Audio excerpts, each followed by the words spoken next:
Welcome back after the break. और अब बात करेंगे बहुत ही हम सब का फेवरेट सेगमेंट, लेकिन अनफॉर्चुनेटली रात को जो कुछ हुआ उससे हसनैन बहुत ज़्यादा जो है वो अपसेट हैं, और यकीनी तौर पर सभी बहुत ज़्यादा अपसेट हैं क्योंकि ऐसी उम्मीदें नहीं थी। क्योंकि जनूबी अफ्रीका ने 3 T20 मैचेस की सीरीज़ के पहले मैच में पाकिस्तान को 11 रन से शिकस्त दे दी है। डरबन में खेले गए मैच में जिस तरह से जनूबी अफ्रीका हमें नज़र आया, जिस तरह से वो फॉर्म में नज़र आया, और पाकिस्तान जो है वो बिल्कुल ही उसके सामने ढेर हो गया था। बहुत अनफॉर्चुनेट था देखना भी, और बहुत ज्यादा जो है मायूस कर दिया है। बिल्कुल ऐसे ही है। जनूबी अफ्रीका के 183 रन के जवाब में पाकिस्तान की टीम 172 रन बना सकी। कल के मैच में हमने दो चीजें देखी हैं, एक तरफ जनूबी अफ्रीका की जानिब से इंटेंट वाली क्रिकेट, दूसरी तरफ पाकिस्तान की जानिब से टेस्ट क्रिकेट देखने को मिली है। और कल वो आप कह रही है ना, गुस्सा होता है जब बंदा रात को 2 बजे तक मैच देखे, उसके बाद उसे 6 बजे उठना हो, मॉर्निंग शो करना हो तो उसको गुस्सा आता है। और आपके कप्तान जब 44 गेंदों पे 36 रन बनाएंगे और उसके बाद चाहे उन्होंने 70 रन बनाए, लेकिन ऑल गोज इन वैन। हमारे साथ मौजूद हैं डॉक्टर नुमान नियाज साहब, सीनियर स्पोर्ट्स एक्सपर्ट हैं, एनालिस्ट हैं। आप इन डिफरेंट प्लेटफॉर्म में देखते रहते हैं और एक मशहूर इनका शो भी होता था, गेम ऑन है। इसके अलावा कॉट बिहाइंड आजकल ये कर रहे हैं। डॉक्टर साहब, thank you so much for joining us. सबसे पहले ये बताइएगा कि पाकिस्तान क्रिकेट टीम को हो क्या गया? इंटेंट की हम बात करते हैं, मॉडर्न डे क्रिकेट की बात करते हैं, लेकिन अनफॉर्चुनेटली हमें T20 में टेस्ट क्रिकेट देखने को मिलती है पाकिस्तान की जानिब से। यार first and foremost it's a pleasure और आई एम ग्लैड कि आई एम विद यू। यार बात बड़ी सिंपल थी, नाज़रीन को भी पसंद नहीं आएगा, आपको भी पसंद नहीं आएगा। वो ये है कि पाकिस्तान की वाइट बॉल क्रिकेट जो है, पाकिस्तान की टीम, प्लेयर्स, स्टॉक, बेंच, ये सारे इररेलेवेंट हो चुके हैं मॉडर्न क्रिकेट से। और ये एक सानिया है कि हमारे जो जो करता धरता हैं और जो पाकिस्तान क्रिकेट बोर्ड और आपकी क्रिकेटिंग ब्यूरोक्रेसी, उनको ये समझ नहीं आ रहा कि अब ये स्टॉप गैप अरेंजमेंट्स पे और वो जो होता है ना, लेपा पोती करके you just can't build a team जो कि कंपैटिबल हो। जो कि T20 क्रिकेट एक मॉडर्न साइंस बन गई है। और आज से अगर आपको याद हो 2002 2003 में ये इंटरनेशनल क्रिकेट T20 शुरू हुई, और ये एक प्रोडक्ट था ब्रॉडकास्टर्स का और अट्रैक्ट करने का वो कंज्यूमर्स जो कि क्रिकेट लिटरेट नहीं थे बट क्रिकेट पैशनेट थे, और ब्रॉडकास्टर्स ने पैसे कमाने के लिए एक फाइनेंशियल मॉडल में T20 को इंट्रोड्यूस किया। ऑस्ट्रेलिया इसको सीरियसली लेता ही नहीं था, लेकिन फिर ये क्रिकेट डेवलप हुई। पाकिस्तान की T20 क्रिकेट आउटस्टैंडिंग थी। एक तो ये 76-77 में पाकिस्तान में ही कराची में 20 ओवर की क्रिकेट और रमज़ान क्रिकेट खेली जाती थी, वहाँ से आपने ये जनरेट किया आइडिया। लेकिन अब होता क्या है कि पहले आप ये करते थे कि आपके जो टॉप प्लेयर्स थे, बाबर आजम हो गया या सरफराज हो गया या रिजवान, ये लोगों का एक मेथड था कि ये सस्टेन करते थे पहले ओपन करके पावर प्ले में, फिर कंसोलिडेट करते थे, फेज ऑफ कंसोलिडेशन 7 से 15 ओवर में, और फिर ये डग डीप करते थे और हिटिंग करते थे लास्ट 5 ओवर्स में। वो अब कॉन्सेप्ट ख़त्म हो गया। अब हर बॉल पे 2 रन नहीं बनेंगे तो ये मॉडर्न T20 क्रिकेट नहीं है। एक दूसरा, आपने देखा होगा बैटिंग इवॉल्व हुई है, मल्टी डिसिप्लिन अप्रोच आ गई है, सुप्रीम फिटनेस है। अगर आप देखें ऑनरे क्लासन को, या अभी क्योंकि हम साउथ अफ्रीका की बात करेंगे, डेविड मिलर को, डेविड मिलर स्पिनर्स पे भी आउटस्टैंडिंग है, फास्ट बॉलर्स पे भी स्पेक्टेकुलर है। फिर अगर आप देखें वो इनोवेट करते हैं, उनकी बेस जो है वो बेस बॉलर की है, उनकी जो स्विंग है वो गोल्फर की है, और उनकी बहुत सारी जो शॉट्स हैं, चाहे स्विच हिट है चाहे रैम्प शॉट है, फिर वो जो पावर हिटिंग करते हैं वो स्पेशलिस्ट पावर हिटिंग है जो दोनों तरफ फील्ड के करते हैं। तो आप लोग बहुत पीछे रह गए हैं। आजकल जो T20 क्रिकेट है ये रियल टाइम डाटा पे खेली जाती है, ये मैचअप्स पे खेली जाती है। उसके अलावा जो है ये अब आप बायोमैकेनिकली अपने आप को इन्होंने दुरुस्त किया और अपने मेथड्स को। सो बायोमैकेनिक्स है, किनेजियोलॉजी है, आर्टिफिशियल इंटेलिजेंस की इंटीग्रेशन है। आप जब तक अपनी टीयर क्रिकेट में बचपन में से ही, यानी कि 12-13 साल 16 साल अंडर 19s में आप अगर ये इंट्रोडक्शन नहीं करेंगे तो आप इररेलेवेंट है। अभी आपने बात की कि मोहम्मद रिजवान जब आप चेज कर रहे थे तो 183 होना नहीं चाहिए था, डिस्पाइट जो एक उसका डेविड मिलर की आउटस्टैंडिंग बैटिंग के बावजूद ये 150 बनता था।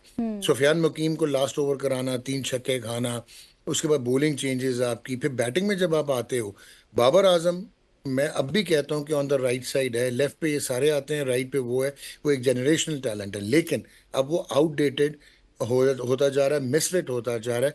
जो भी रीजंस हैं, चाहे उसके वो मेंटल साइकोलॉजिकल बैरियर्स हैं, चाहे उसकी क्रिकेटिंग, उसको अब इवॉल्व होना पड़ेगा। उसने लास्ट ईयर PSL में हमने देखा उसने 120 से स्ट्राइक रेट से 140 तक लेके गया, लेकिन अब भी वो बिल्कुल मंडेन लग रहा है and he hasn't been able to perform. तो कब तक उसको स्टेचर, उसका स्टेटस, उसका टैलेंट उसको रिटेन करवाएगा टीम में? बदकिस्मती ये है कि despite his failures he still remains the best out of the all the stock. अपने नए प्लेयर्स देख लिए। सही। अब आप आए रिजवान पे, आपने कहा 44 गेंदों पे 36, तो स्ट्राइक रेट बनता है 81.8 और रिक्वायर्ड रन रेट था उस वक्त 14.6। So true. उसके बाद उसने 38 रन अगले 18 गेंदों पे किए। स्ट्राइक रेट था 211.11, जो कि 12.66 रन रेट बनता था पर ओवर, जो कि फिर भी स्लोअर था than the required run rate. तो एक सेल्फिश बैटिंग नजर आई, एक पुराना मेथड नजर आया, इनोवेशन नहीं है, इनएबिलिटी नहीं है, और वो एक क्लिनिकल फिनिश की वो नहीं है। सो आई पर्सनली फील कि आपकी टीम आउटडेटेड है। अब ये साउथ अफ्रीका जो है, इसमें एडन मार्करम नहीं था, इसमें मार्को यानसन नहीं था, इसमें ऐसे ट्रिस्टन ही। स्टब्स नहीं था, इसमें कगिसो रबादा रबादा नहीं नहीं थे। था। और उसके बावजूद ये क्लासन और इन लोगों ने कितना इम्पैक्ट किया। आप जॉर्ज लिंडा से कैसे रन्स करवा सकते हैं? वो एक बड़ा एवरेज, हाई एवरेज किस्म का बॉलिंग ऑलराउंडर है। फिर जिस तरह उसने 4 आउट कर दिए, वो तो 5 आउट कर गया था, वो रिव्यू वापस हो गया, हैट्रिक भी कर गया था। तो आई पर्सनली फील ना आपका मिडल ऑर्डर है, ना जस्टिफाई होता है। अभी आपने जिम्बाब्वे में ट्राई किया तो मेहरबिन यूसुफ, वो ऐसे लग रहा है कि इवॉल्व हो रहा है। साइम अयूब एक वाहिद आपका बैट्समैन है, चाहे वो कंसिस्टेंट है या नहीं है, he belongs to modern cricket. आप इतने इंटेलेक्चुअली डिसऑनेस्ट हैं। फखर जमान को आप फिटनेस पे बाहर करते हैं, जो कि धड़ाधड़ रन्स कर रहा है चैंपियंस T20 कप में, जो कि फिट है। बैटिंग फिटनेस हमें डॉक्टर चाहिए, साहब, जिस तरह अभी वरना तो आपने आपकी बताया कि बहुत सारी चीज़ें आपने बताई और ज़बरदस्त आपको सुन के लग रहा था कि सब कुछ ऐसा ही है, हो भी रहा है, लेकिन सवाल अब ये भी उठ रहा है, मसला ये भी है कि क्यों हम बाबर और रिजवान को चेंज नहीं करते? बहुत ज़्यादा डिबेट हुई है, क्या हमें नए लोगों को चांस नहीं देना चाहिए? देखें, आपने बड़ा अच्छा ये क्वेश्चन है, बड़ा रेलेवेंट है। प्रैग्मेटिकली अगर आप देखें, मैंने अभी बात की कि हमारी बदकिस्मती है कि बाबर और रिजवान आपको कंसिस्टेंट नजर आएंगे, आउटडेटेड है, नहीं सिंक करते वो मॉडर्न क्रिकेट में। लेकिन आपका बाकी स्टॉक क्या है? उस्मान खान आपने देख लिया, इरफान खान नियाजी को आपने प्री मेच्योर इंट्रोड्यूस कर दिया, उसके पीछे कोई इतना रिज्यूमे नहीं है डोमेस्टिक क्रिकेट का, और वो अच्छा लगता है, लेकिन उसको किस नंबर पे खिलाना है? उसके बाद आपकी ये जो हेगमोनिक डिज़ाइन हैं, जो आपके सीनियर प्लेयर्स हैं, फिर आप ये देख लें कि जो नए लड़के, उस्मान खान को आपने यूएई से उसका कॉन्ट्रैक्ट कैंसिल हुआ, आप वर्ल्ड कप में ले गए, वो इंटरनेशनल क्रिकेट से बिलोंग नहीं करता नज़र आ रहा। लेकिन आपने वो जो लड़का हसीबुल्ला है, उसको अगेन बैक एंडेड पॉलिटिक्स होगी, उसको रेड बॉल में रख के उस्मान को आप सेकंड विकेट कीपर लेके आ गए, क्योंकि आपकी रिलेटिव इनहेरेंट इनसिक्योरिटीज़ भी हैं इन सीनियर प्लेयर्स की। और ये क्यों करते हैं पावर, प्लेयर पावर यूज? क्योंकि आपके पास ऑप्शंस नहीं है। और ऑप्शंस क्यों नहीं है? क्योंकि आपका डोमेस्टिक स्ट्रक्चर जो है वो आउटडेटेड है, वो एग्जैक्टली। नहीं है मॉडर्न क्रिकेट की मुनासबत से, और वो नहीं है कि उस तरह आप लेके चलें। सो ये एक प्रॉब्लम है। ओपन करना रिजवान का और बाबर का एक ब्लंडर था कल। अगर साइम अयूब को क्यों आप नंबर 3 पे लेके आ So रहे true. हैं, जिसने ओपन पे आपको वो एक फ्लेवर देता है? ऐसे ही। फखर जमान को अपनी ईगोज को साइड पे रख के, उसने ट्वीट की या नहीं की, उसका एजेंट कौन है, वो है या नहीं है, बट वो पाकिस्तान की जरूरत है। वो एक इम्पैक्ट प्लेयर है, इम्पैक्ट बैट्समैन है। साउथ अफ्रीका में ब्रिलियंट उसका रिकॉर्ड है, आपने उसको क्यों नहीं रखा? फिर उसके बाद मैं हैरान होता हूँ कि आपने अभी एक लड़का फैसल अकरम खिलाया, जो कि फर्स्ट क्लास क्रिकेट खेल के, जूनियर क्रिकेट, टीयर क्रिकेट खेल के आया, उसने अच्छा परफॉर्म किया। लेकिन सुफियान मकीम, जो कि फर्स्ट क्लास क्रिकेट नहीं खेला, इसमें भी बहुत टैलेंट है, बहुत पोटेंशियल है। बट ये नहीं हो सकता कि आप एक किंडर गार्डन के लड़के को कहें कि यार आप मास्टर्स के एग्जाम में बैठ जाओ। Exactly. जिम्बाब्वे तक ठीक था, वहाँ पे आप चेक कर सकते थे, सेकंड स्ट्रिंग खिला सकते थे। बट अगेन साउथ अफ्रीका, अब उसके ऊपर से उसको आखिरी ओवर करवा रहे हैं यार।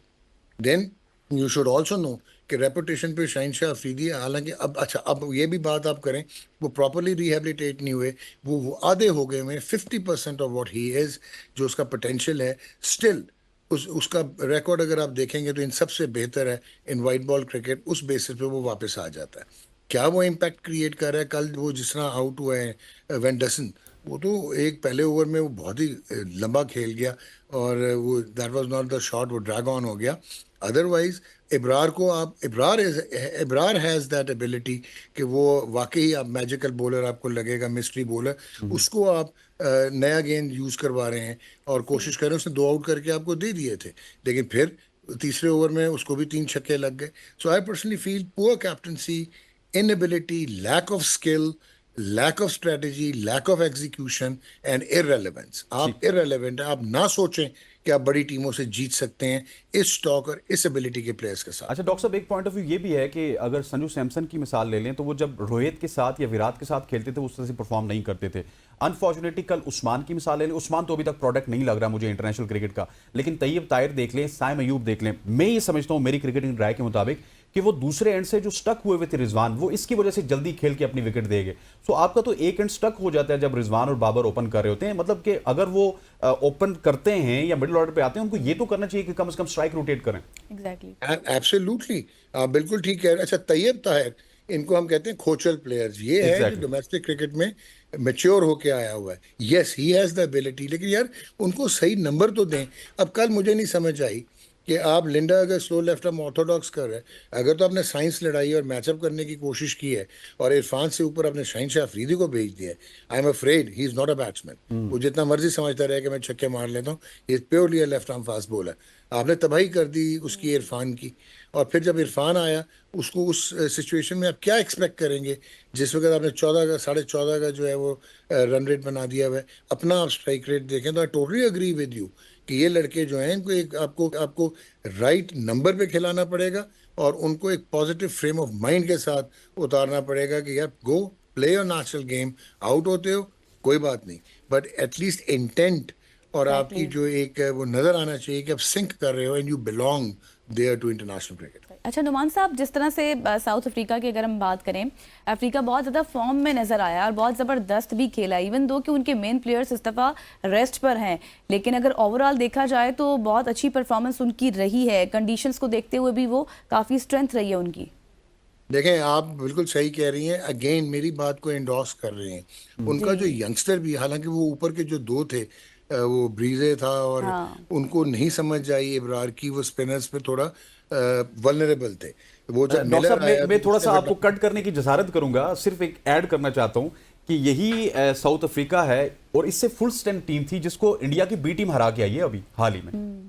आप फिर मेरी बात को एंडोर्स कर रहे हैं। इंडिया बेस्ट केस स्टडी बनती है 2007 बांग्लादेश से हारने के बाद, वर्ल्ड कप के बाद, आईपीएल खड़ा करने के बाद, नॉट ओनली के वो एक फाइनेंशियल जगरनॉट बन गया, हेगमोनिकली प्रेजेंस है उनकी, पोलराइज कर दी उन्होंने इंटरनेशनल क्रिकेट, डोमिनेट करते हैं वो। उनके जो स्किल सेट है, उनकी सी टीम आपके लड़कों को खा जाए जो आपके सीनियर प्रोज हैं, क्योंकि उन्होंने नीचे से सिस्टम्स बनाए हैं और ये लड़के पाथवे से आए हैं। यही कल साउथ अफ्रीका का नजर आ रहा था कि उनकी इंटेंट, उनका फोकस, वो एग्जैक्टली। एक्चुअली मॉडर्न क्रिकेट खेलते हैं। सो उनका यंगस्टर भी जो है वो ट्रेंड है to compete at the international level. आप नहीं कम्पीट कर पा रहे, आप ऑब्सोलीट हो गए हैं, आप इररेलेवेंट हो गए हैं। ये लड़कों में कितना मैक्सिमाइज कर लेंगे? बाबर कैसे जो है रैम शॉट खेलना शुरू कर देगा या स्विच हिट मारना शुरू कर देगा?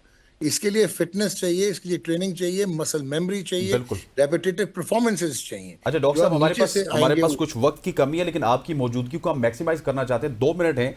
चैंपियंस ट्रॉफी की आज बड़ी आम मीटिंग है, टॉप ऑफिशियल्स की मीटिंग है। चैंपियंस ट्रॉफी के हवाले से मामलात किस तरफ जाते हुए आपको नजर आ रहे हैं? देखें, सबसे पहले मैं डिटेल में नहीं जाऊंगा क्योंकि आपने कहा 2 मिनट हैं। एक तो Pakistan on the right side, और आईसीसी टूर्नामेंट 1996 के बाद ये पहली मरतबा हुआ है, क्योंकि 2011 में it was taken away because of security concerns. तो इंडिया एक्सपेक्ट नहीं कर रहा था, क्योंकि वो डिक्टेट करता है, वो कोर्जन कर रहा है। आपको जो होस्टिंग राइट्स मिले हैं वो evaluation committee, evaluation report, ICC board के अप्रूवल के बाद, और फिर उनकी डिफरेंट जो आई टीम्स आई जिन्होंने सिक्योरिटी टीम्स, और वो आपको अप्रूव किया। फिर आपका अक्टूबर में एक डॉक्यूमेंट आता है जिसमें सारे मेंबर बोर्ड जो हैं या आईसीसी बोर्ड के मेंबर कंट्रीज जो हैं वो एंडोर्स करती हैं कि 15 मैचेस पाकिस्तान में होंगे अक्रॉस 3 वेन्यूज, और सिक्योरिटी प्लान जो है वो एक्सेप्टेबल है। फिर इंडिया पॉलिटिकली, क्योंकि उनका एक पॉलिटिकल नैरेटिव है उनकी इनकम्बेंट गवर्नमेंट का, नरेंद्र मोदी का, विच इज एंटाई मुस्लिम, उनका जो सेंटिमेंट है उसको वो एक्सप्लॉइट करते हैं, चाहे महाराष्ट्र के इलेक्शंस हो, चाहे झारखंड के इलेक्शंस हो। तो ये उनका एक पॉलिटिकल नैरेटिव है। इंडिया पाकिस्तान ये नहीं है कि आपका कोई फोर्स मेजोर उस पर लगता है, क्योंकि पाकिस्तान की हर चीज़ अप्रूवल्स थे। So you stand on the right side. आपने बल्कि एक स्टेप पीछे लिया है। आप ये जो फ्यूजन मॉडल या हाइब्रिड पे जा रहे हैं जो कि आईसीसी का हिस्सा नहीं होता, लेकिन आपको ये ज़हन में ये रखना चाहिए था कि आईसीसी जो मेंबर्स बोर्ड पे चलता है, जो कि फीफा की तरह की एक गवर्निंग बॉडी नहीं है, वो टूथलेस हो चुकी है।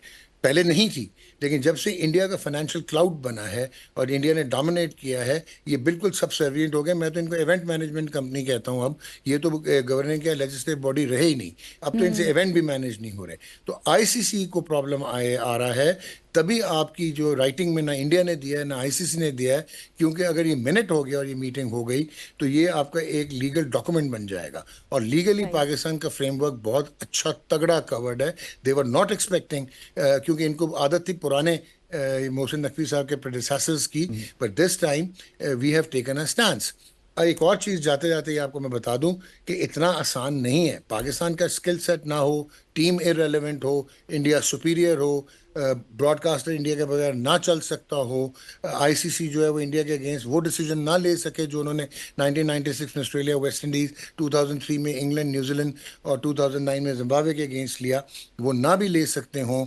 लेकिन याद रखिएगा कि पाकिस्तान और इंडिया के मैचेस ब्रॉडकास्टर्स की पल्स है और नीड है, क्योंकि आपकी एक वाइट इकोनॉमी है, एक ग्रे इकोनॉमी है, एक ब्लैक इकोनॉमी है। Exactly. ब्लैक इकोनॉमी के जो स्टेक होल्डर्स हैं वो आपकी सारी प्राइवेट लीग्स को और फ्रेंचाइजेस के ओनर्स हैं और कवर करते हैं। आपकी सरोगेट मार्केट है एक, जहां पे 40% of the total cricket population जो है वो इंडिया पाकिस्तान से आती है।